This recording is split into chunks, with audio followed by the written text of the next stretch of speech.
Bonjour et bienvenue dans notre émission Hommes et femmes à part entière. Vous êtes sur GFM La Radio avec Sandra. Aujourd'hui, on a une nouvelle thématique, un nouvel invité, plutôt une nouvelle invitée. Et on a la chance d'accueillir Laure Winterbonne qui est aujourd'hui avec nous et qui est créatrice de l'entreprise L'Inclusion sur mesure. Bonjour Laure. Bonjour à tous. Bonjour, merci encore d'être parmi nous aujourd'hui, de Avec pouvoir plaisir. créer en tout cas cette émission qui est liée mais entendu au handicap. Alors, est-ce que vous pouvez en quelques mots vous présenter ? Oui, alors je suis Laure Winterbonne, donc je suis assistante sociale de formation initiale. Et puis j'ai travaillé dans diverses institutions et notamment depuis 15 ans dans le domaine du handicap. Donc en tant qu'assistante sociale d'abord et puis après dans des institutions en tant que direction de CESAD. Donc CESAD, c'est un service en fait pour accueillir des enfants en situation de handicap.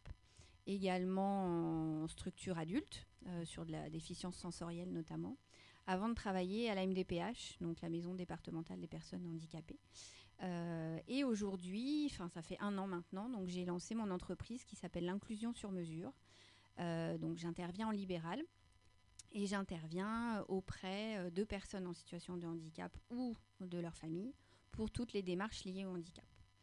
Donc voilà, j'accompagne selon le désir des familles, selon ce qu'elles souhaitent faire dans toutes les démarches. Et on sait que le monde du handicap est très compliqué, très complexe. Donc c'est aider ces familles à se sentir soutenues et puis à comprendre comment ça fonctionne pour de vrai. D'accord. Donc vous, on peut dire que vous avez donc maintenant plus de 15 ans ou 15 ans environ d'expérience. Vous avez commencé en tant qu'assistante sociale, donc vous avez déjà des connaissances, on va dire, sur les problèmes que rencontrent les familles. Et vous êtes, à mon avis, au mieux pour, on va dire, prendre connaissance déjà des dossiers et savoir quelles sont les habitudes des familles et ce qu'elles recherchent peut-être en termes de difficultés d'accompagnement. Oui, alors c'est vrai que mon expérience de 15 ans dans les institutions, du coup j'ai ce bagage-là. Je sais ce que c'est, mais le fait de quitter les institutions et d'intervenir en libéral, c'est complètement différent. C'est un plus, effectivement, mon expérience, ma compétence dans ce domaine est un plus. Et aujourd'hui, je le mets vraiment au service des familles. C'est vrai que les institutions restent les institutions avec leur logique. Et ce n'est pas forcément dans l'écoute des besoins et des souhaits, surtout des familles.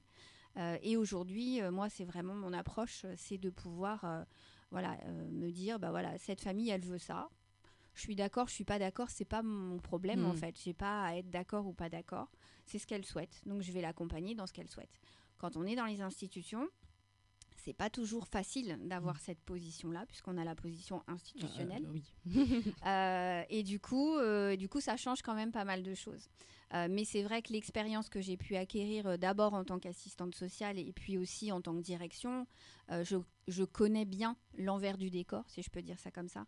Je connais bien aussi comment ça se passe pour de vrai, quelles sont les choses à faire, les choses à pas faire. Voilà, moi vraiment ma politique c'est aussi d'être vrai avec les familles, de pas mentir et de leur dire ça va prendre 3 ans, ça va pas passer, exactement. Vous pouvez peut-être y aller ou vous pouvez frapper, on va dire, à la porte. Parce que c'est vrai que quelquefois, nous, on a rencontré des personnes, on va dire, la première difficulté, qui ne savaient pas où aller. En tout cas, comment faire pour se faire reconnaître personne en situation de handicap, où aller. Aujourd'hui, on sait que c'est la MDPH. Après, on va dire plusieurs émissions, on a pu en tout cas en parler. On a vu que on va dire, le frein était de ne pas savoir où aller et quoi faire. Oui, et puis aujourd'hui, c'est vrai que les institutions... Alors, il y a des services gratuits qui existent pour aider les personnes, mais les personnes ne les connaissent pas toujours. Il y a beaucoup de listes d'attente. Il n'y a pas forcément aussi l'écoute. Alors, c'est sûr que moi, je vais pouvoir avoir cette écoute-là. J'ai des longs échanges avec les personnes qui me contactent. Encore une fois, c'est savoir ce qu'elles veulent. Pourquoi on fait un dossier MDPH ? Voilà, qu'est-ce qu'on attend ? Qu'est-ce qu'on a ? Voilà, aujourd'hui, le handicap, on en parle beaucoup. Le handicap, c'est pas une maladie ou c'est pas un trouble. C'est ce que cette maladie ou ce trouble nous empêche de faire dans notre vie quotidienne. Et dès lors qu'on a des empêchements importants, eh bien oui, on peut faire valoir des compensations. Donc ça, c'est vraiment aujourd'hui, de pouvoir savoir à qui s'adresser, comment s'adresser, et puis aussi une réactivité. Moi, j'essaye d'être réactive par rapport aux personnes qui me contactent. Voilà, j'ai du monde, mais voilà, j'ai pas de liste d'attente et j'espère jamais en avoir. J'essaye d'avoir un fonctionnement qui permet, au fur et à mesure, de pouvoir traiter les demandes. Pour que les personnes se sentent pas abandonnées, parce que c'est aujourd'hui un peu ça la perception, je pense, des personnes qui recherchent de l'aide, qui frappent, comme vous le disiez, à toutes les portes, mais qui finalement se sentent pas entendues. On leur explique pas. Aujourd'hui, voilà, j'étais encore avec une dame il y a pas très longtemps qui me disait merci parce que vous avez pris le temps de m'expliquer.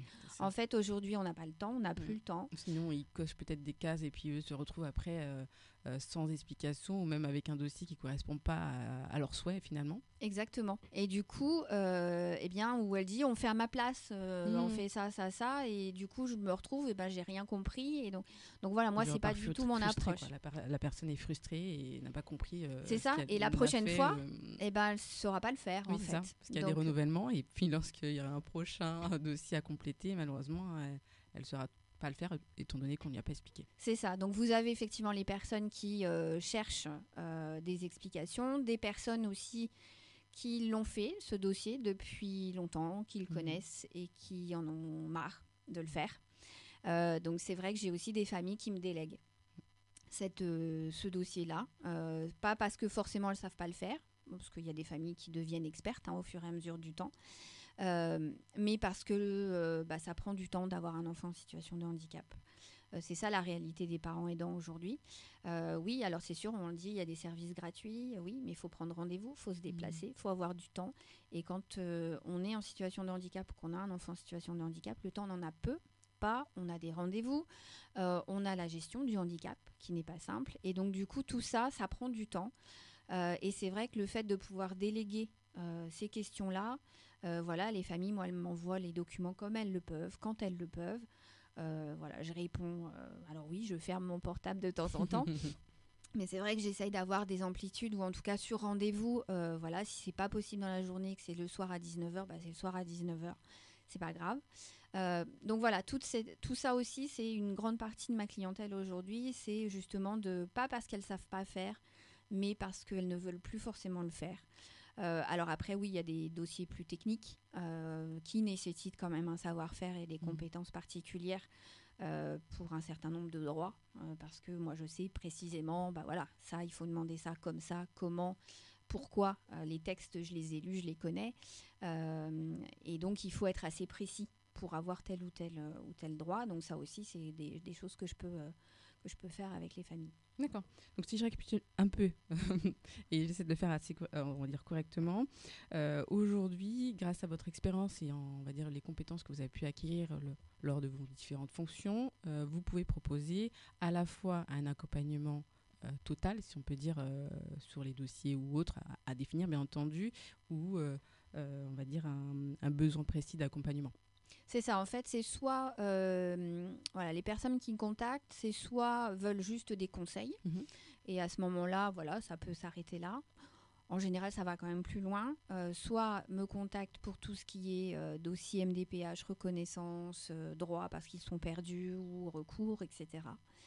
J'ai aussi pas mal de demandes par rapport à la scolarisation des enfants en situation de handicap, des parents qui soit sont perdus, soit ont besoin de soutien pour l'école, pour faire valoir le droit de leurs enfants, pour pouvoir tout ce qui est aménagement et adaptation, parce que pour moi c'est le début, c'est l'essentiel et souvent c'est rarement mis en place, pour de vrai, j'entends, mis en œuvre, et les parents se battent un peu tout seuls.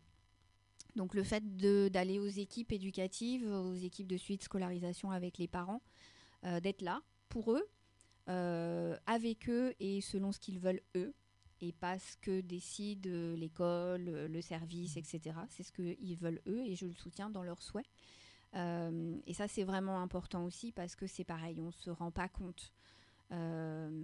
C'est violent parfois, quand même. Le milieu scolaire, on le sait, pour des enfants même pas en situation de handicap, c'est quand même pas simple. Mais encore plus quand on a des enfants en situation de handicap, il faut se battre quand même. beaucoup, souvent. Et les parents sont parfois épuisés, ne savent plus comment faire. Ça peut être aussi des médiations, ça peut aussi crisper des situations voilà, entre les équipes enseignantes et les parents. Et c'est vrai que des fois, de mettre un petit peu d'huile dans les rouages et d'être une personne tiers qui va pouvoir expliquer, réexpliquer, être présent, bah, ça peut changer les choses. Donc ça, c'est vrai que c'est aussi une grosse partie de mon activité, cet accompagnement-là, de relire les GEVASCO, enfin voilà, tous les documents, de se poser des questions sur les orientations aussi, puisque bah, y a des orientations que les parents veulent pas, mais qu'on veut leur imposer. Encore une fois, voilà, ils veulent un IME pour leur enfant. Ok, pas de souci. Ils en veulent pas. Ok, pas de souci. Voilà, c'est vraiment encore une fois de les soutenir dans leur choix et pas de faire voilà beaucoup de pression. Il y a quand même beaucoup de pression sur les parents avec des injonctions parfois qui sont lourdes. Donc c'est aussi d'essayer de leur expliquer le contexte qui est ce qui est aujourd'hui. Voilà, c'est pas rose, mais encore une fois, c'est leur donner les clés de compréhension pour que ils soient un peu mieux armés. Et puis je travaille pas toute seule. C'est pas parce qu'on est en libéral qu'on travaille seul. Souvent, ces parents font appel aussi à d'autres libéraux. Alors moi, je suis pas éducatrice, j'interviens pas dans le cadre éducatif avec les enfants ou les personnes, mais évidemment, il y a des éducateurs, éducatrices qui souvent interviennent auprès des enfants. Il y a des psychomotes, il y a des ergots, bref, voilà, toutes ces personnes qui peuvent être en libéral. Et souvent, voilà, moi, je fais aussi la coordination entre toutes ces personnes pour qu'on œuvre tous dans le même sens. Et on voit quand il y a une équipe autour des parents, mais les parents voilà, veulent rester décisionnaires de ce qu'ils souhaitent pour leur enfant et pas qu'on leur impose les choses. Et ça, c'est de plus en plus. Je trouve que c'est vraiment une force qu'ont les parents. Et c'est pas évident. C'est vraiment pas évident parce qu'on a quand même, je le perçois maintenant parce que quand j'étais dans les institutions, j'étais de l'autre côté en fait. Ça dépend sur quelle partie de la table on se situe. C'est ça, exactement, c'est tout à fait ça. Et aujourd'hui, je le perçois vraiment et je trouve que c'est une force pour ces parents qui arrivent à regrouper autour d'eux une équipe et on voit que ça marche. Quand tout le monde est autour de la table, est coordonné et que ils ont un but commun, quoi. Ils ont vraiment une envie commune de faire évoluer la personne, en tout cas peut-être l'enfant ou même si c'est un adulte, mais en tout cas dans une vie de société, quoi. C'est ça, et c'est vraiment cette idée. Et les choses se calment en général par rapport notamment à l'école. Apaise, exactement, ça apaise. Et d'avoir un tiers aussi permet aussi pas de soulager, mais d'amoindrir une situation difficile. Oui, et les parents voilà. Souvent, des fois, je dis aux parents ne dites rien. Alors c'est compliqué de rien dire dans une réunion qui concerne votre enfant quand même. Mais des fois, les situations sont tellement tendues que voilà, on sent que les parents vont voilà et ça m'est arrivé de leur dire laissez-nous parler nous l'équipe, je sais que c'est compliqué. Souvent je me mets à côté des parents et je leur fais des petits signes, je leur donne des petites tapes pour dire stop ou on va essayer de le dire différemment, mais on va dire la même chose. C'est ça, c'est tout à fait ça. Mais c'est évident que quand on est voilà, c'est son enfant, quand on est soi-même concerné, ça change tout. Et que d'avoir aussi des personnes autour de la table. Et voilà, je pense que mon expertise, c'est que je sais comment ça fonctionne et je connais bien le contexte, les lois, les changements qu'il y a aujourd'hui autour du monde du handicap et du monde médico-social qui évolue, qu'on le veuille ou non. Là n'est pas la question, c'est qu'il évolue. Donc de toute façon, il faut faire avec. Et voilà, ça, je pense que du coup, les familles apprécient aussi d'avoir cette expertise-là. Non, c'est vrai. C'est un véritable atout de savoir que la personne a déjà exercé ailleurs, à l'intérieur. Ça fait comme si on avait une petite clé, un petit passe, et dans l'autre sens, se dire là, je sais que si on fait ça comme ça ne marchera pas. Si peut-être on le dit différemment, mais si on dit la même chose, il y aura plus de force et peut-être que ça peut bouger un dossier, quoi, favoriser. C'est ça. L'idée, c'est vraiment que ça avance pour la personne, pour les enfants. Et puis évidemment avec les contraintes qui sont aujourd'hui celles qu'on connaît, on sait que c'est difficile, on sait qu'il n'y a pas d'AESH, on sait qu'il n'y a pas de place dans les institutions, enfin voilà, on sait tout ça, mais c'est comment on compose. Et moi je suis toujours assez effarée et agréablement surprise aussi des forces qu'ont ces parents. parce que quand même, il faut vraiment sacrément le faire, quoi, hein, de pouvoir à la fois s'occuper de son enfant qui a un handicap, mais aussi de tout le reste, de le soigner, qu'il ait une vie sociale, qu'il faut se battre pour ça, et d'avoir et d'assumer des choix. Et je trouve que, en tout cas, les parents qui me contactent aujourd'hui ont de plus en plus cette vision-là. Alors, ça demande beaucoup, beaucoup d'efforts et ils sont très fatigués quand même, hein, voilà. Je pense qu'on ne prend pas la mesure non plus de la fatigue de ces parents. Mais je suis toujours admirative du combat qu'ils mènent. Alors, souvent, ils me disent, mais vous savez, on n'a pas le choix. Effectivement, je pense qu'on voilà, on l'a pas, mais ils arrivent à trouver des ressources et à mettre en place des choses pour leurs enfants qui font qu'ils avancent avec des choix qu'ils ont à faire parfois, qui n'est pas toujours simple. Hein, mais voilà, moi, je suis quand même assez stupéfaite des ressources qu'ils peuvent avoir. Et comment faire maintenant pour que une personne puisse être accompagnée aujourd'hui? Est-ce qu'elle vous contacte Alors oui, là, c'est beaucoup le bouche à oreille qui fait, comme d'habitude. Hein, c'est souvent comme ça. Ils me contactent directement par téléphone, par mail. Voilà, en général, je réponds assez rapidement. Voilà, je vous dis, mon credo, c'est quand même d'être réactif parce qu'aujourd'hui, les services ne le sont pas. Ne le sont plus. Je dis pas que c'est leur faute, hein, mais en tout cas, c'est la réalité. Moins de moyens, exactement. On le sait. Donc aujourd'hui, c'est vraiment, voilà, je vous dis encore aujourd'hui, j'ai 2 personnes nouvelles qui m'ont contactée parce qu'ils ont entendu une maman qui leur a donné mon numéro, etc., etc. Donc voilà, de pouvoir, on me contacte. Moi, je fais toujours un premier point téléphonique avec la personne, de savoir où on en est, c'est quoi leurs demandes, leurs besoins. Et puis après, voilà, je propose différents types d'accompagnement. Donc, si c'est plus sur un dossier MDPH, si c'est plus sur de la scolarisation, si c'est plus, j'ai eu aussi des demandes pour des jeunes adultes, voilà, où c'était un petit peu compliqué, le passage à l'âge adulte, savoir ce qui se passe. Souvent, les parents ne savent pas non plus, hein, c'est compliqué, ce passage 18-20 ans. On sait que là, voilà, en plus, on passe sur les droits adultes, donc c'est encore autre chose.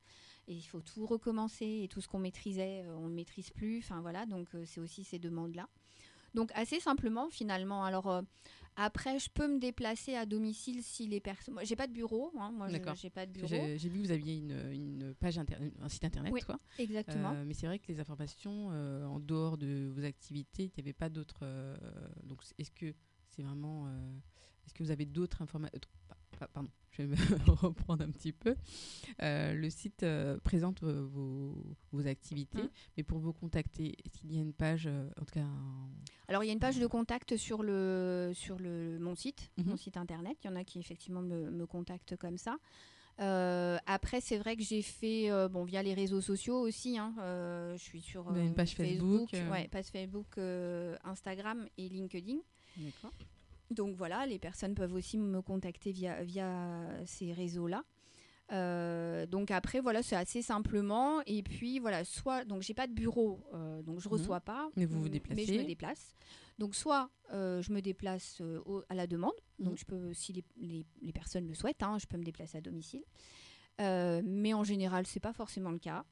Ça peut se faire beaucoup par téléphone, par visio, par SMS, par mail. On échange beaucoup. Encore une fois, je vous dis, la réalité des parents, c'est qu'il faut rationaliser le temps. Et ça, j'en ai bien conscience. Et donc, du coup, voilà, quand je sens et quand il y a des demandes particulières, je me déplace, il n'y a aucun problème. Mais ce n'est pas souvent forcément ça la demande. C'est pour vous dire, j'ai des clients dans toute la France, en fait, aujourd'hui. Voilà, des personnes qui m'ont connue. Alors j'ai fait beaucoup de webinaires aussi, voilà, donc ça a permis aussi d'avoir une vision plus large que la Seine-et-Marne. Et donc j'ai des personnes que j'ai jamais vues de visu, mais avec lesquelles on échange beaucoup au téléphone, par mail, etc. Dans toute la France. Donc, je pense que ça aussi, aujourd'hui, ça change les canaux de communication. Oui. Puis aujourd'hui, je pense que depuis le Covid, les gens utilisent de plus en plus les visioconférences, le téléphone, les mails. Ouais. Et je pense que les rendez-vous en physique, finalement, on en a beaucoup moins qu'auparavant. C'est ça. Et aujourd'hui, encore plus pour les parents en situation de handicap qui courent après le temps. Et c'est vrai que les webinaires, parce que j'ai fait pas mal de webinaires pour des associations, Quand un sourire suffit, notamment pour l'association Quand un sourire suffit ou d'autres. Et je le fais le soir. de 20h à 21h en général. Voilà, une heure où les parents sont à la maison, sont disponibles. En tout cas, un des deux peuvent l'être. Et de pouvoir avoir ce temps-là. Et je me rends compte qu'effectivement, aujourd'hui, de toute façon, on le voit bien, hein, les choses qu'on propose en présentiel, c'est compliqué de faire venir les gens. Bien plus trop, en tout cas. Non. Donc c'est vrai que le côté visio fonctionne plutôt bien. Le côté webinaire fonctionne plutôt bien. Je fais pas mal de webinaires sur justement les droits MDPH, sur la scolarité, sur des choses concrètes en fait, hein, de pouvoir d'expliquer. Du coup, pas mal de clients m'ont connu aussi comme ça. Donc ça, c'est une porte d'entrée assez importante aussi. Donc voilà, donc c'est vraiment l'accompagnement, il se passe plutôt comme ça. C'est assez facile en fait. C'est assez facile et c'est vrai que c'est pas parce qu'on se voit pas que le lien n'existe pas. Oui, que le travail est moins bien fait. Non, les liens existent beaucoup. Voilà, évidemment, après, même un là. Un lien de confiance en plus, donc c'est plutôt un lien de confiance quelquefois qui permet de débuter une relation professionnelle. Et je vois même au départ les équipes de suivi de scolarisation ou les équipes pédagogiques, je m'étais dit, c'est que sur place ou que sur la Seine-et-Marne. Et puis en fait, là, je commence à me demander aux parents qu'ils demandent à l'institution si c'est OK pour une visio. Et ça marche. Ça marche. Et donc voilà, donc en fait là j'ai fait des visios, j'ai fait des visios en ESS. On était avec une personne où j'étais pas présente quoi. Donc même de toute la France c'est possible aussi. Donc il y a vraiment ces moyens là qui se développent et du coup c'est facile. C'est plus facile. Oui, c'est plus facile en tout cas. C'est plus facile, exactement. Et je pense que ça répond vraiment à une demande en tout cas des parents d'enfants en situation de handicap qui courent après le temps. Et ça c'est vraiment moi l'idée c'est de faciliter leur vie, hein, c'est pas de leur c'est aussi ça. Les institutions aujourd'hui je pense n'arrivent pas forcément à changer ces modalités et il va falloir changer s'ils veulent vraiment capter et pas laisser les gens un peu tout seuls sur le côté, quoi. Et sur le côté, ouais. Tout à l'heure, vous avez parlé des webinaires. Est-ce que vous proposez également des webinaires pour les groupes ? Est-ce que c'est des webinaires pour former des personnes ? Est-ce que vous pouvez nous en dire un peu plus ? Oui. Alors, j'ai effectivement, dans cette optique d'accompagnement, j'ai aussi développé une activité plus formation. Donc, je suis formatrice sur toutes les thématiques liées au handicap. Alors, ça prend plusieurs formes, hein, effectivement, beaucoup sur les webinaires. Ce que j'ai pu faire aujourd'hui, c'était donc des associations de parents, beaucoup, qui m'ont contactée pour leurs adhérents. D'accord. En fait. Donc c'était plutôt une association pour, en tout cas un webinaire, pour leurs membres. Exactement. Sur une thématique qui les aurait définie en amont. C'est ça. Donc des thématiques. J'ai fait des webinaires sur la PCH, la prestation de compensation du handicap, qui est une prestation assez complexe au niveau de la MDPH, mais aussi sur la scolarité. Sur les ESMS, sur justement les changements de tout ce qui se passe au niveau des établissements et services médico-sociaux. Bref, un petit peu tous les thèmes, le dossier MDPH évidemment aussi, le projet de vie. Donc c'est des formules qui fonctionnent plutôt bien. Donc j'ai jamais fait, alors je m'étais dit que je le ferais, puis je l'ai pas fait, mais c'est toujours de l'inscrire, en fait de le faire à l'inscription de 5 ou 6 euros par exemple pour un webinaire. Je l'ai pas encore fait. En tout cas, j'ai vu des sociétés qui font des accompagnements de votre type, qui actuellement font des webinaires d'une thématique à hauteur de 20-25 euros. Ça fait un peu cher le webinaire. Moi, je trouve, hein, pour les Oui, pour moi, il faudrait autour de 10 euros. Enfin, 10 euros, je trouve que c'est le maximum pour, J'essaye toujours, hein, d'essayer. Jusqu'à présent, j'essaye de trouver des solutions pour que soit ça soit gratuit pour les gens, donc en passant pour tous, quoi. Par d'autres associations qui sont subventionnées ou en tout cas qui arrivent à le financer. Pour le moment, j'essaye de faire comme ça. Ou si je le fais un jour en direct, ça ne sera pas sur des tarifs excessifs. Je travaille là, alors là, c'est l'occasion aussi de faire de la publicité. Je me suis associée avec une association qui s'appelle Pépite, qui est donc une association qui œuvre pour la parentalité au sens large. D'accord. Parents, enfants et professionnels. Et avec l'association Ikigai, alors qui est une association aussi de parents, mais plutôt sur des parents d'enfants TSA, donc sur Paris. Et on a remporté un appel à projet de la région Île-de-France pour former des professionnels de la petite enfance, enfin, en tout cas sur du 0-6 ans. Donc aujourd'hui, ça s'appelle les petits liens de l'inclusion. Et donc, on dispense des formations gratuites pour les professionnels petite enfance. Donc, ça peut être effectivement personnel de crèche, etc. Mais aussi ATSEM, aussi animateur centre de loisirs des 3-6 ans. Voilà, le public, c'est 0-6. Très bien. Donc, voilà, donc c'est assez intéressant dans le sens où on peut... donc, il y a 3 formules. Hein. Il y a une formule de formation en inter, ce qu'on appelle. Donc là, c'est selon des dates prédéfinies et sur des sujets définis. Et ça se passe à la maison de l'autisme. Donc, c'est sur inscription. Et donc, voilà, les thématiques, ça peut être justement accompagner. Voilà, moi, ce que je vais faire, c'est accompagner la parentalité dans le cadre du handicap. Il y a créer des espaces sensoriels. Il y a accompagner les enfants à l'entrée en maternelle. Bref, donc je ne suis pas toute seule à intervenir. On est plusieurs intervenants. Voilà, sur Pépite, c'est une association où il y a plusieurs intervenants. Donc, au niveau... il y a une sophrologue, il y a une éducatrice de jeunes enfants. Voilà, moi, je suis plutôt la référente inclusion. Voilà, donc et Pépite, c'est quoi comme association? C'est une association, en fait, loi 1901, donc, qui a été créée il y a 1 an. Elle a 1 an d'existence. Voilà, et avec Élise Mareuil, donc avec qui voilà, c'est une amie de longue date avec qui on travaille. Et du coup, l'idée, c'est de créer, en tout cas, de donner des outils aux parents. Sur des choses concrètes. Voilà, notre credo, c'est plutôt de pouvoir proposer des choses plutôt simples à réutiliser. Et moi, dans le cadre de l'inclusion, ce que je dis souvent, hein, pour moi, faire des choses pour les enfants en situation de handicap, ça profite à tous, en fait.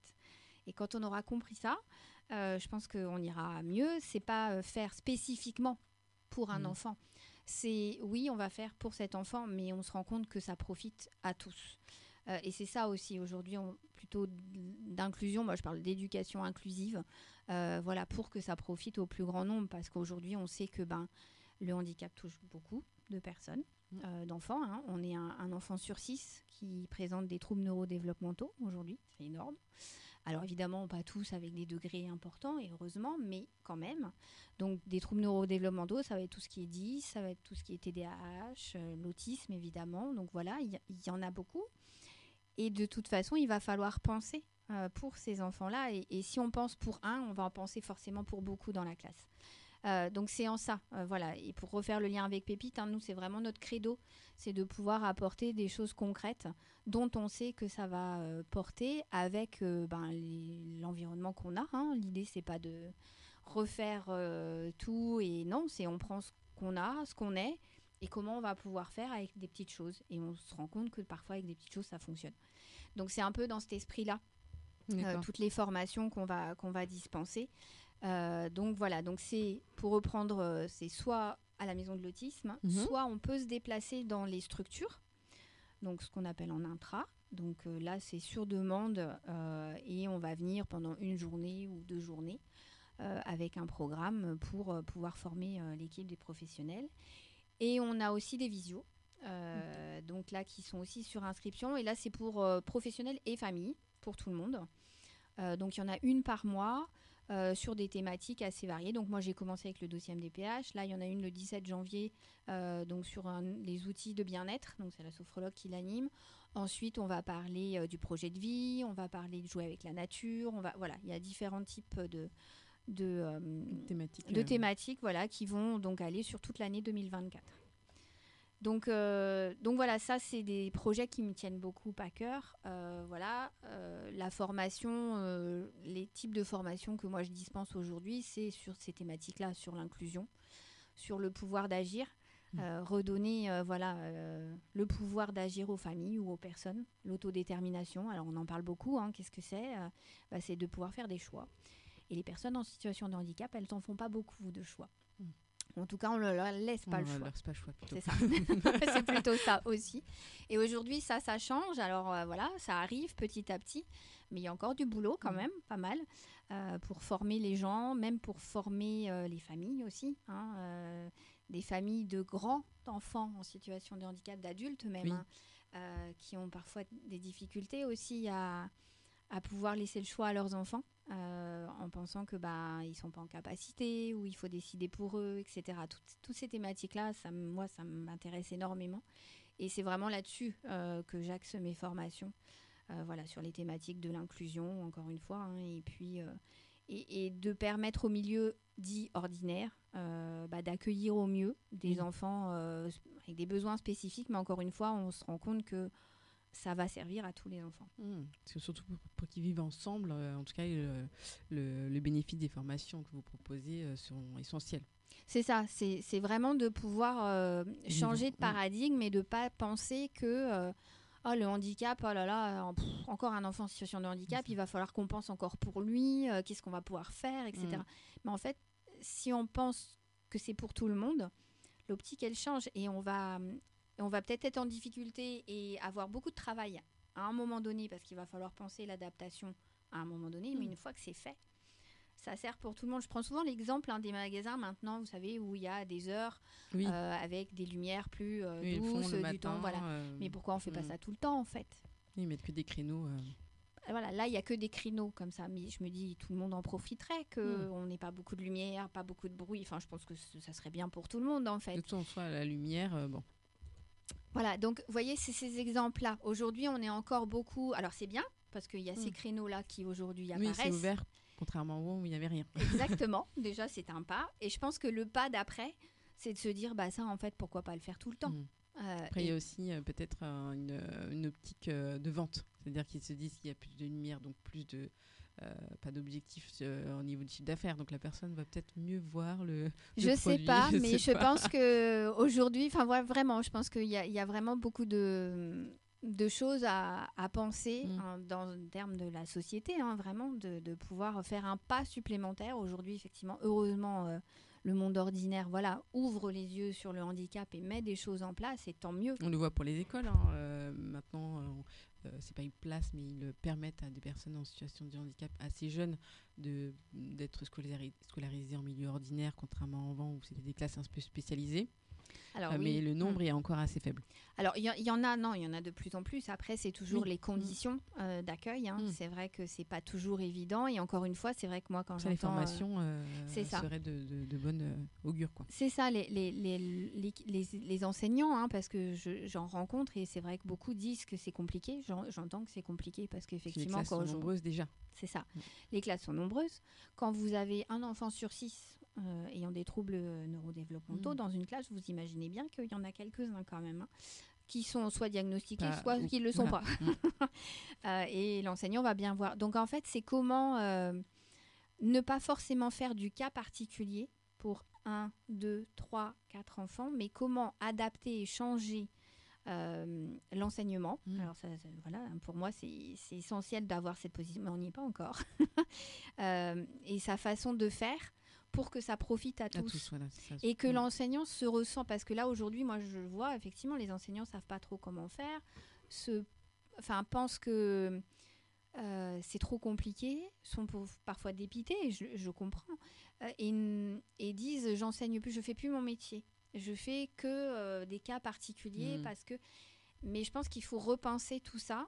Alors c'est pas que eux, mais au niveau beaucoup plus haut à mon avis, et d'avoir une vision beaucoup plus globale sur qu'est-ce que c'est qu'aujourd'hui être enseignant avec des enfants qui ont des profils effectivement particuliers, mais peut-être réinventer des méthodes, utiliser des outils, et dans les classes où ça fonctionne, les enseignants revivent, et tout le monde est content, parce qu'en fait aujourd'hui, dans beaucoup de classes, beaucoup souffrent, les enfants souffrent, les enseignants souffrent, les parents souffrent, et du coup c'est peut-être repenser un petit peu tout ça, pour que ça profite à tout le monde, et qu'on n'ait plus encore que cet aspect, lui il a ça, du cas par cas.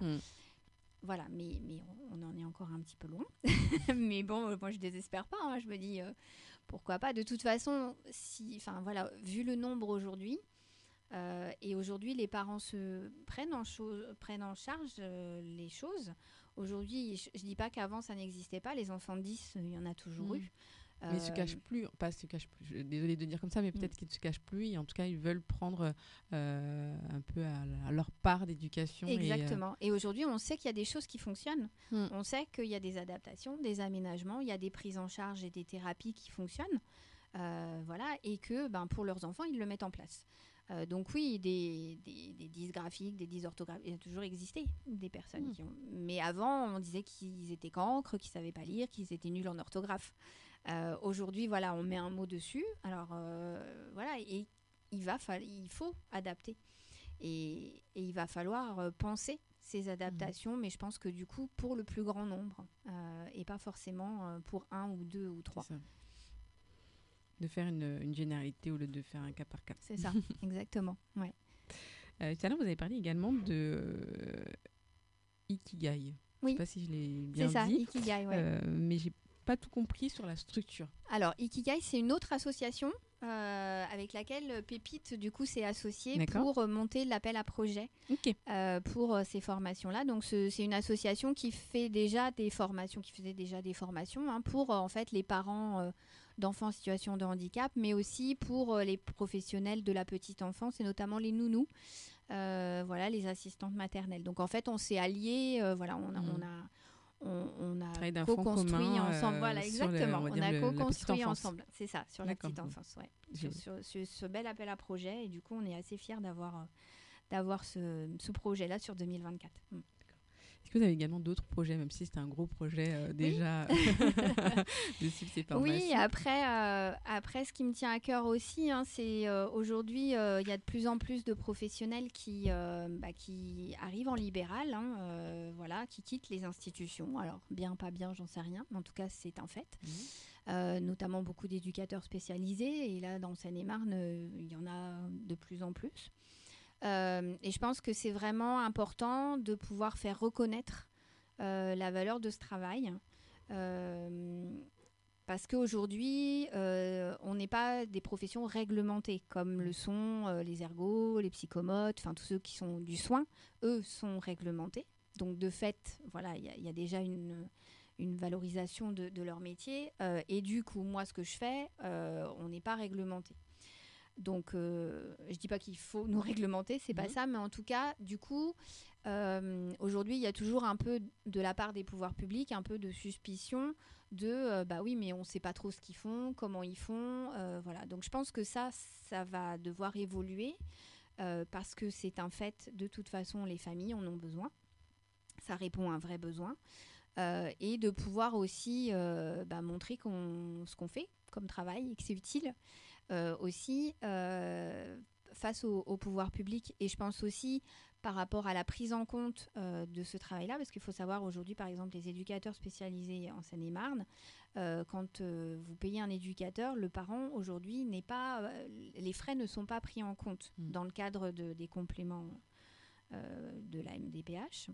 Donc ça, pour moi, c'est une grosse injustice. C'est pas, enfin, voilà, ils payent, mais ces frais-là ne sont pas pris en compte, alors qu'un psychomote, ça va être pris en compte. Vous voyez, je pense qu'il faut encore un peu avancer sur ça et de pouvoir être... donc là, l'idée, c'est de pouvoir avoir un collectif. Alors, je sais pas, on va réfléchir, on est plusieurs à pouvoir réfléchir là-dessus, de voir la forme que ça peut prendre, tout en restant indépendant, parce que si on est tous en libéral, c'est qu'on veut être aussi indépendant.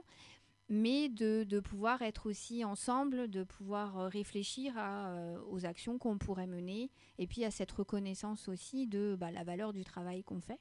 Parce qu'effectivement, aujourd'hui, tout le monde, entre guillemets, si on peut se mettre en libéral, mais voilà, qu'est-ce qui pourrait valoriser soit nos compétences, nos diplômes, enfin voilà, de pouvoir avoir cette légitimité-là. Donc là, j'aimerais bien, moi... sur cette collectif, année, de pouvoir, alors pas toute seule, mais on est en train d'y réfléchir et de pouvoir avoir aussi cette force-là pour montrer que oui, aujourd'hui il y a les institutions, elles existeront toujours, elles sont nécessaires, enfin voilà, mais pas que, et qu'aujourd'hui il y a des professionnels, mais il y a aussi des familles qui choisissent volontairement cet accompagnement-là. Parce qu'il y a des familles qui choisissent cet accompagnement parce qu'il n'y a pas de place, certes, dans les institutions. En tout cas, les délais sont longs pour avoir un rendez-vous. Mais il y a aussi des familles qui le souhaitent Et c'est pas parce qu'ils n'ont pas de place. C'est un véritable choix. Et ça, moi, pareil, je l'ai un peu découvert. Je m'y attendais pas. Mais ce sont des choix. Ils veulent, eux, maîtriser le parcours de leur enfant et pas que leur enfant rentre dans une institution où ils n'auraient plus la main un petit peu sur leur parcours. C'est un peu comme ça qu'ils le voient. D'accord. Donc, de toute façon, il va falloir faire avec aussi tous ces libéraux qui arrivent. Et c'est comment essayer d'avoir une légitimité par rapport au travail Donc voilà, ça c'est quelque chose qui me tient aussi à cœur parce que je pense qu'au niveau des autorités de tutelle, des autorités même de l'État, c'est comment on va reconnaître, comment on se structure pour que ça soit, qu'on voit qu'on ne fait pas n'importe quoi. De toute façon, on le voit, nous, on le sait. Parce que on s'entoure de gens, on sait, Moi, je n'oriente pas vers une personne si je n'ai pas connaissance de cette personne et si je ne sais pas comment elle travaille. Donc, c'est aussi créer ce réseau-là pour que ça soit reconnu aussi et puis que les choses avancent aussi au niveau de la prise en charge. Parce qu'aujourd'hui, dans une institution, les parents ne payent pas. En libéral, ils payent tout. Alors certes, ils ont des aides de la MDPH, mais ce que je vous disais, c'est que tout n'est pas pris en charge. Donc ça, pour moi aussi, c'est pas juste et que ça mérite encore d'être avancé. Donc voilà, ça c'est un des projets. La formation, où je commence aussi à développer cette année sur les petits liens de l'inclusion, mais il y a aussi sur l'autodétermination, sur des choses comme ça, et puis de continuer vraiment à être aux côtés des familles. Ça me tient vraiment à cœur parce que je découvre le combat, je découvre aussi ce à quoi ils sont confrontés. Je suis quand même, c'est d'une violence assez importante quand même. On ne se rend pas compte. Enfin, en tout cas, moi j'avais une petite idée, comme vous disiez, ça fait 15 ans que je travaillais dans le handicap, mais pas à ce point-là. Parce que là, on est avec eux, on est à leur côté, et la violence, on l'apprend aussi avec eux. Ou avec les refus, ou même dans la constitution des dossiers. Alors oui, après même dans tout ce qu'on peut leur dire. Parce qu'il y a vraiment des choses, c'est inimaginable. C'est inimaginable ce qu'on peut... Enfin, moi, ce qu'ils me racontent parfois, c'est... j'en reste bouche bée quand même. Oui, c'est fou. C'est fou et du coup, c'est dur. C'est dur et du coup, ça me fait réfléchir sur la société dans laquelle on vit. C'est vrai que c'est...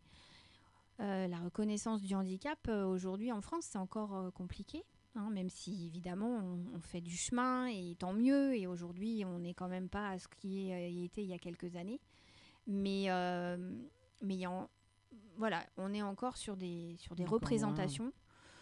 Parfois, moi je me souviens d'un couple qui me disait, il voyageait beaucoup, il me disait ailleurs qu'en France, on se sent pas comme ça. En France, quand vous avez une carte de priorité, que vous passez devant tout le monde dans la caisse. Ah oui, on voit déjà la caisse. Vous avez le droit, parce que vous avez ce droit-là, on vous l'octroie. Mais on vous assassine du regard, et surtout si vous n'êtes pas en fauteuil. Alors là c'est même... ce couple-là me disait, mais nulle part dans d'autres pays, on ressent ça. Au contraire, quand on est un handicap ailleurs, on est plutôt considéré, vigilant, on a plutôt... Voilà. Donc je pense qu'on a encore du chemin à faire, même si les choses avancent quand même. Aujourd'hui, on peut dire quand même, le milieu ordinaire s'ouvre de plus en plus... aux personnes en situation de handicap, les choses sont de plus en plus pensées, on ne peut que s'en féliciter, mais il y a encore du chemin. Et en dehors de ça, est-ce que vous voyez d'autres choses que vous aimeriez peut-être faire faire, j'aimerais que le collectif vous prendra à mon avis du temps. Ça prend du temps pour aller auprès des pouvoirs publics ou même des députés. Oui, c'est un peu exactement, la de même pouvoir chose, un peu défendre les intérêts et aussi parce que quelquefois ils ne voient pas, c'est-à-dire qu'ils sont pas concernés entre guillemets, ils ont du mal en tout cas à voir les conséquences que peut avoir telle ou telle chose sur un dossier ou même Oui, et puis je pense qu'il y a des choses, on pense pas des choses tant qu'on n'y est pas confronté. C'est ça. Tant qu'on n'est pas concerné, malheureusement, on se dit que non. Mais oui, moi c'est vraiment aussi ça, c'est de continuer le combat de pouvoir avoir le choix, en fait, que ces personnes aient le choix de leur vie, aient le choix d'aller à l'école ou pas d'aller à l'école, aient le choix d'aller en institution ou pas d'aller en institution. et pas qu'on leur impose et qu'on leur dit ça c'est mieux pour votre enfant, croyez-moi, tout ça c'est mieux pour votre enfant. Non, c'est pas forcément mieux, c'est pas ce que j'ai choisi moi, donc accompagnez-moi dans ce que j'ai choisi moi. Aujourd'hui, ça c'est encore compliqué, donc ça c'est vraiment pour moi quelque chose qui me tient vraiment à cœur et d'accompagner les familles là-dessus. Dans tous ces combats-là. Voilà, sur aussi bien dans des cas particuliers que après ce qui se passe, voilà, comment les choses vont évoluer en termes de loi, en termes d'orientation législative. Il faut être quand même assez prudent aussi sur des choses qui se passent. Voilà, je pense que ça c'est aussi important. On a tous notre mot à dire là-dessus, parce que les familles s'impliquent, mais encore une fois, voilà ce que je vous disais, le quotidien d'une famille avec un enfant en situation de handicap est lourd, et que du coup, je pense qu'il faut être leur porte-parole. Alors, voilà, toujours en relation avec ce qu'elles veulent. Oui. Je me proclamerai pas porte-parole, mais en tout cas de pouvoir relayer. Oui, leur voix. Exactement. Ouais. Donc ça, c'est vraiment important. Auprès du gouvernement. Oui, ils sont très écouteurs, si on peut dire, les députés ou même. Faut pas hésiter, en tout cas, à aller les voir. Ils portent aussi la voix des citoyens. Donc, c'est ça. S'il y a une loi à déposer ou même à, je sais pas si on peut dire modifier, en tout cas, ils peuvent faire des amendements en vue de modification de telle chose, quoi. C'est ça, je pense qu'il faut vraiment être, de rester vigilant par rapport à ça et de pouvoir avoir cette voix-là pour que chacun trouve sa place dans la société, tel qu'on est. Donc, j'ai beaucoup parlé des enfants, mais après, ces enfants vont grandir. Et qu'est-ce qu'ils vont devenir après ? Le monde du travail aujourd'hui, voilà, pareil, ça change, ça commence à bouger un petit peu, mais enfin, on est encore loin. Parce que je pense qu'on ne connaît pas, tout simplement. On ne connaît pas, on n'imagine pas ce qui est possible de faire. Des fois, des petits aménagements, c'est pas compliqué, en fait. Et ça change tout. Mais il faut être sensibilisé. Il ne faut pas dire, oh là là, ça va me coûter des sous. Oh là là, ça va être très compliqué. Oh là là, Donc voilà, il faut sortir d'un peu de ces schémas. Parce que tous ces enfants vont arriver... effectivement, adultes et citoyens de demain. C'est ça. Donc voilà, c'est aussi l'idée. Non, mais je comprends parfaitement. Est-ce que vous avez encore 2, 3 des mots, un mot à nous dire? Est-ce qu'on arrive sur la fin de l'émission? Non, après, voilà, moi je souhaite continuer aujourd'hui, ce que je fais me passionne.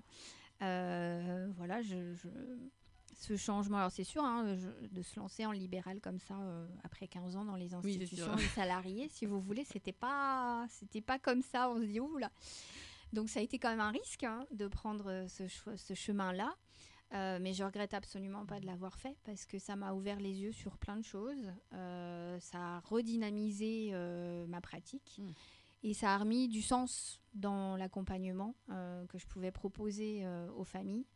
Donc voilà, donc pour le moment, je suis partie sur cette lancée-là, de pouvoir travailler, parce que voilà, beaucoup me disaient, oh là là, mais tu vas partir en libéral, tu vas être toute seule, tu te rends compte, tu as toujours travaillé en équipe pluridisciplinaire, etc. Mais en fait, depuis le début, jamais je me suis sentie seule, vraiment, parce que il faut pouvoir, c'est ce que je sais faire, je l'ai toujours fait, s'entourer d'un réseau, de pouvoir créer des liens, de pouvoir j'ai rencontré plein de gens différents que jamais j'aurais pensé rencontrer avant. Donc là, cette diversité de travail, elle existe vraiment. Il faut se donner les moyens. Ça prend du temps, l'énergie. On travaille beaucoup quand on est en libéral. beaucoup, beaucoup. Mais ça vaut le coup. Ça vaut vraiment le coup et ça ouvre d'autres perspectives. Et voilà, j'ai vraiment retrouvé aussi ma liberté de parole. Je pense que ça, c'est vrai, quand on est à son compte, on peut dire la voix est plus libre. C'est ça, la voix est plus libre. On n'a pas une institution à porter. Et ça, vraiment, ça n'a pas de prix. Je pense que ça, c'est vraiment important. Je choisis les personnes avec qui je veux travailler. Voilà, et ça non plus, ça n'a pas de prix. Voilà, les personnes qui... Bon, je ne travaillerai pas avec des personnes qui ne partagent pas les mêmes idéaux que moi ou les mêmes idées. Donc voilà, tout ça pour dire que aujourd'hui le libéral moi me convient beaucoup, en tout cas j'essaye, ça fait 1 an seulement, donc c'est assez récent, il faut voir sur les prochaines années ce que ça va donner, mais en tout cas de trouver un équilibre entre voilà, cet accompagnement aux personnes ou aux familles, et puis cette sensibilisation, formation et un peu aussi voilà, militante, parce que j'ai retrouvé aussi mon âme de militante que j'avais perdue un peu en cours de route. Donc ça aussi, c'est quelque chose d'important pour moi. Mais merci beaucoup, Laure. Je vous rappelle aux éditeurs que vous pouvez retrouver toutes les informations concernant la société L'Inclusion sur mesure sur leur site qui porte le même nom, donc www.l'inclusionsurmesure.fr. Oui, c'est J'ai eu ça. un petit doute dessus, donc vous pourrez trouver la petite page contact pour pouvoir lui adresser un petit mail, notamment sur les accompagnants qu'elle propose au niveau du tarif. Oui, alors on n'a pas parlé des On n'a tarifs. pas parlé des prix, Alors, mais ouais, vous mais pourrez, je peux vous le dire. Alors, voilà, sur le site internet, vous avez les tarifs. Alors, moi, je suis à 60 € de l'heure, sachant que c'est rarement ça, parce que, alors, sauf si c'est une heure de conseil, voilà, et que ça va s'arrêter là. Mais après, je fais plutôt des forfaits. Puisque voilà, ça va. Donc, par exemple, pour un forfait, pour un dossier MDPH clé en main, j'allais dire, où je prends tout en charge, c'est 144 €. Après, ça va dépendre. Il y a vraiment différentes formules. Il y a des familles que j'accompagne, par exemple, sur du long cours, parce qu'il y a beaucoup, beaucoup de démarches à faire au niveau de l'école, des IME, du dossier, etc. Donc là, c'est des forfaits par mois pour pas que ça coûte trop cher aux familles. Donc sur 3-4 mois, on va faire un forfait. Voilà. Après, c'est vraiment en fonction d'eux. Voilà, j'essaye de pouvoir avoir des tarifs raisonnables pour pas que ça soit une dépense non plus supplémentaire. Mais après, effectivement, c'est un service. Voilà, moi, je suis assez à l'aise avec ça. Hein. C'est un service, ça se paye, effectivement. Il y a des services gratuits qui existent, donc ça, je le dis aussi aux familles. Voilà, on ne fait pas le même travail. Donc voilà, après au niveau des tarifs, on voit, je m'adapte au forfait, si voilà, besoin, beaucoup quoi. au forfait, voilà. D'accord. Après, donc bah oui, sur le site, donc l'inclusion sur mesure, ou sinon par téléphone, donc 07 66 15 24 54. Donc vous pouvez envoyer SMS ou m'appeler directement, il n'y a aucun problème. Donc Voilà. n'hésitez pas à appeler Laure si vous avez besoin de tout contact sur un accompagnement précis ou même à long terme, court terme, ou un accompagnement total pour le dépôt ou pas d'un dossier à voir. N'hésitez pas également car elle proposera bientôt des formations. Peut-être que celles-ci pourront vous intéresser, et notamment via les deux associations dont elle a parlé tout à l'heure, Pépite et Ikigai. Qui propose déjà des formations, mais pour les groupes et intramuraux dans la maison de l'autisme pour le début, d'autres dans les structures ou encore par visio pour les professionnels, mais également pour les familles. Donc si vous avez besoin de tout type d'informations, peut-être que je n'ai pas été assez complète, mais en tout cas, n'hésitez pas à contacter Laure, elle pourrait vous en donner un peu plus. Voilà, avec plaisir. Voilà, je reste à votre disposition.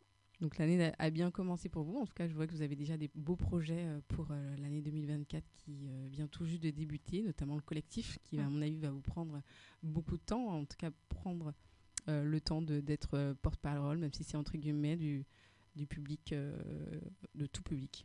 Oui, de ce monde-là. On verra bien. On va voir comment tout ça va se déployer. Mais je pense qu'on est beaucoup aujourd'hui à vouloir travailler autrement, à quitter les institutions, à vouloir remettre du sens dans nos actions professionnelles. Donc voilà, je pense que c'est important qu'on puisse être ensemble et se regrouper sur certaines choses.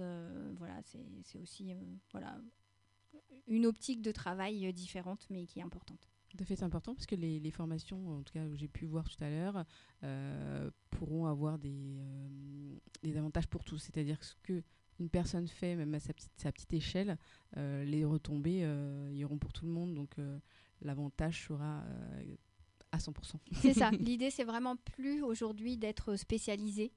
Pas de faire de quitter le spécialisé, mais bien pour apporter des outils, parce qu'il faut quand même un bagage. Hein, de toute façon, sur le handicap, il faut quand même un minimum de connaissances, un minimum de compréhension, un minimum d'outils. Mais après, il y a beaucoup de gens qui n'ont pas tout ça et qui font très bien.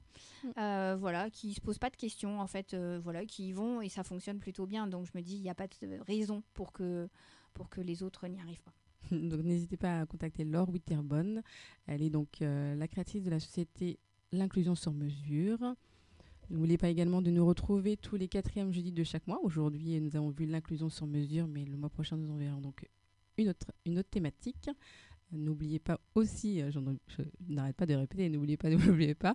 Mais on remercie surtout Laure pour sa présence aujourd'hui, pour les efforts en tout cas qu'elle fait pour l'inclusion, pour ne pas mettre des personnes à l'écart.